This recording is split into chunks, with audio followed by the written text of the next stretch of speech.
Sir आज जिस तरीके से प्रोग्राम रखा गया है और मराठी बोलने को लेकर कैसे देखते हैं इस प्रोग्राम को आप? सबसे पहले तो मैं हमारे तथा भारतीय जनता पार्टी के बहुत ही प्रिय कलाकार नेता हाजी अहमद शेख का बहुत दिल से धन्यवाद देता हूँ कि उन्होंने बहुत ही अच्छा ये कार्यक्रम रखा है। वैसे तो मैं हमारे टैक्सी और रिक्शा चालक जो भाई है बहनें भी है उनका भी स्वागत करता हूँ। ये मराठी संस्कृति है, मराठी अस्मिता को लेते हुए परिवहन मंत्री के तौर पे अगर मैंने ये निर्णय लिया कि किसी भी हालत में हमारे जो प्रवासी रिक्शा में या टैक्सी में बैठते हैं उनके लिए और उनके साथ अच्छी तरह से आपको मराठी बोलनी चाहिए।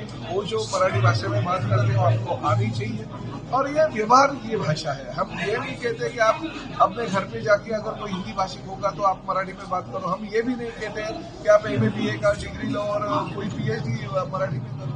हमें भी पता है कि आप राज्य अलग अलग राज्य से यहाँ पे अगर काम करने के लिए आए हैं तो राज्य के मंत्री के तौर पर भारतीय सरकार के राज्य सरकार के निर्णय के तौर पे हम आपका स्वागत करते हैं। आपको नौकरी देने का, आपको व्यवसाय देने का हम प्रयास कर रहे हैं। स्वागत इस चीज का है मगर अगर ये हमारी महाराष्ट्र की संस्कृति की अस्मिता है इसके साथ विवाद नहीं।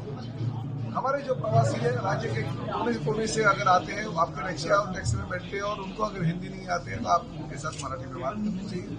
वो जो मराठी में बात बोल रहे हैं वो आपको समझनी चाहिए। इतना ही मराठी आपको सीखना है और हम तो उसके लिए हमारे मुंबई मराठी ग्रंथ संग्रहालय के कुछ लोग हैं, हमारे कोकण मराठी साहित्य सम्मेलन के लोग हैं, उन्होंने मराठी के लिए बुकलेट भी बनाया। खाली 2 पेज का वो बुकलेट है। जो चीजें हमारे रिक्शा चालक, टैक्सी चालक हमारे प्रवासियों के साथ बात करते हैं, छोटा सा बात है, ताई, माई, अक्का, चाची, वो जो चीजें हैं हिंदी का ट्रांसलेट मराठी में करते हुए अगर वो बताया है, अगर वो चीजें आपको आती है तो हमें भी अच्छा लगेगा। ठीक है, शुरुआत में आपको एक मराठी इतनी प्यारी भाषा है कि शुरुआत में थोड़ी कठिनाई आपको ये होगी क्योंकि हिंदी और मराठी में कुछ ज्यादा डिफरेंस नहीं है, अलग भाषा दोनों ऐसी नहीं है।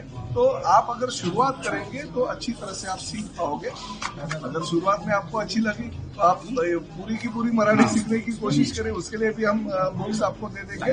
मगर परिवहन मंत्री के तौर पर हमने जो भूमिका की, राज्य शासन की जो भूमिका है, आदरणीय हमारे मुख्यमंत्री देवेंद्र जी फडणवीस, एकनाथ जी शिंदे, सुमित्रा पवार के माध्यम से ये जो भूमिका हमारी है उसका स्वागत किया। उस भूमिका का तो मैं हाजी अराफत शेख का धन्यवाद देता हूँ। और यहाँ पे मैं इसीलिए आया कि उन्होंने पहली बार कुछ न कुछ लोगों के लिए करने की कोशिश की। राजनीति तो सब लोग करते हैं मगर अच्छी राजनीति करके अगर समाज सेवा अगर कोई करता है तो हमारे लिए बहुत ही अच्छी बात है।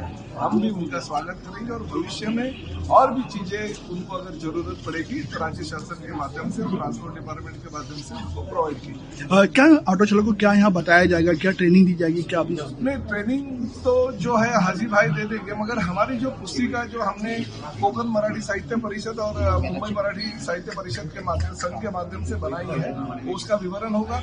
और मुझे जो बताया गया हाजी भाई ने कहा है कि हमारे जो हिंदी भाषी रिक्शा चालक मालक है यहाँ पे आके शपथ ग्रहण करेंगे कि ये पुस्तिका के अनुसार हम शपथ लेते हैं कि आज से हम इस पुस्तिका के अनुसार प्रवासियों के साथ बात करेंगे और मराठी सीखने की कोशिश करेंगे। ठीक है, कोशिश वो करना चाहिए क्योंकि एक दिन में तो आ नहीं सकती है। हमने भी 15 अगस्त तक का वक्त उनको दिया है और 15 अगस्त तक अगर नहीं आती है तो 16 तारीख से हमको हमारे कानून के हिसाब से काम करना पड़ेगा। मगर बहुत दिन होता है, 100 दिन का प्रोग्राम दिया तो 100 दिन में तो हमारे भाई इतने मजबूत है, इतने अच्छी तरह से काम करते हैं। 16-16 घंटे काम करने वाले हमारे रिक्शा टैक्सी वाले हैं तो वो लोग बहुत ही अच्छी तरह से जल्द ये मराठी, थोड़ा सा मराठी है वो सीखना है। जिस तरीके से शुभेंदु अधिकारी ने भी आज शपथ ले लिया, वेस्ट बंगाल में आज बीजेपी का जो मुख्यमंत्री बना है, कैसे देखते हैं आप?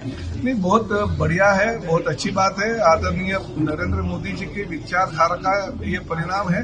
आदरणीय हमारे गृह मंत्री जो अमित भाई शाह ने जिस तरह से मेहनत करके पश्चिम बंगाल में पूरा सत्ता परिवर्तन कर दिया तो उनका स्वागत करना चाहिए। पिछले कई सालों से पश्चिम बंगाल में जो चीजें ममता बनर्जी के माध्यम से हो रही थी तो पूरा देश देख रहा था, फिर भी कोई कुछ नहीं कर पा रहा था। मगर आज हमारे नरेंद्र मोदी जी, हमारे अमित भाई शाह, हमारे सुरेंद्र अधिकारी जी ने जो मेहनत उस राज्य में की है उसका फलितांश आया। मैं बहुत शुभकामनाएं देता हूँ और आगे बहुत ही अच्छा काम पश्चिम बंगाल में होगा और अच्छी तरह से डेवलपमेंट भी होगा। मीरा खान को जैसे कि अरेस्ट किया गया, टीसीएस मामले में कल आरोप भी लगाया गया एमआईएम पार्टी पे, आपके पार्टी के जो नेता थे उन्होंने। देखिए, इस बारे में हमारे जो पालक मंत्री है संजय सिरसाट, उन्होंने बयान दिया है और उन्होंने कुछ मांगे सरकार के पास रखी है। निश्चित रूप से वो सरकार उस मांगों का विचार करके जो सत्यता है लोगों के सामने ले आए।